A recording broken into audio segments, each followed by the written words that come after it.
The man's body convulsed, and he vomited a huge live fish from his stomach. There were even a few crabs mixed in. But when the camera panned, it was clear that there was no live fish. It was just a pool of foul-smelling liquid that he had vomited.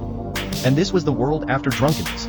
At that moment, the man was already delirious. To him, not only was everything around him spinning, but even the small puddle on the ground had turned into a bottomless pool. The man struggled for a long time. Before he managed to crawl to his feet, he stumbled back home. But when he opened his eyes, he saw a huge rat wearing slippers standing in the living room. The man was terrified and grabbed a broom nearby, waving it wildly. Just as he staggered to his feet, ready to give the despicable rat a good beating, the room suddenly tilted to one side. The man lost his balance for a moment and fell heavily to the ground again.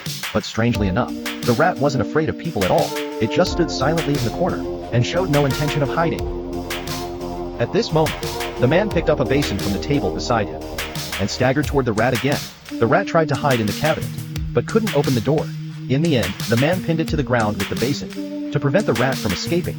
The man even placed a case of beer on top of the basin, feeling that he had accomplished his mission. The man sat down on the sofa and fell into a deep sleep. Time passed, and just as the man was snoring loudly, his body was shaken. He opened his eyes dazedly and found another mouse in front of him. It was even wearing an apron.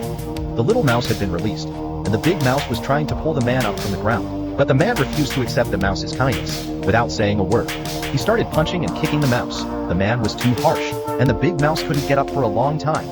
He staggered to his feet, picked up the big mouse from the ground and dragged it toward the door. The little mouse screamed incessantly, trying to stop the man's violence. But at that moment, the man couldn't care less about a mouse's feelings. After throwing the big mouse out the door, he turned around and kicked the little mouse on his leg. Just as he was about to continue attacking the other mouse, his stomach turned violently. At that moment, the big rat outside quietly opened the door and slipped inside. He pulled the child up from the ground and motioned for him to hide in the room next door. However, the man noticed the movements of the two rats. He got up to catch them, but the living room tilted again. Nevertheless, the man did not give up. He staggered to the door and kept bumping into it with his body. Thanks to his relentless efforts, the door was finally opened. The man entered the room effortlessly and found the mouse hiding in the corner. He walked over and grabbed the little mouse by the neck, but to his surprise, the mouse let out a child's scream. It was now morning. The man was sound asleep on the sofa. Neighbors passing by saw the mess inside the house, but didn't linger.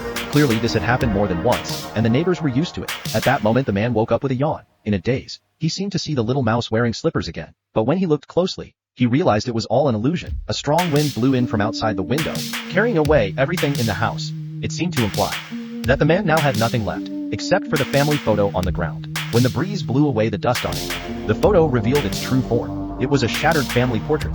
The man stared at the photo in a daze, his face filled with guilt.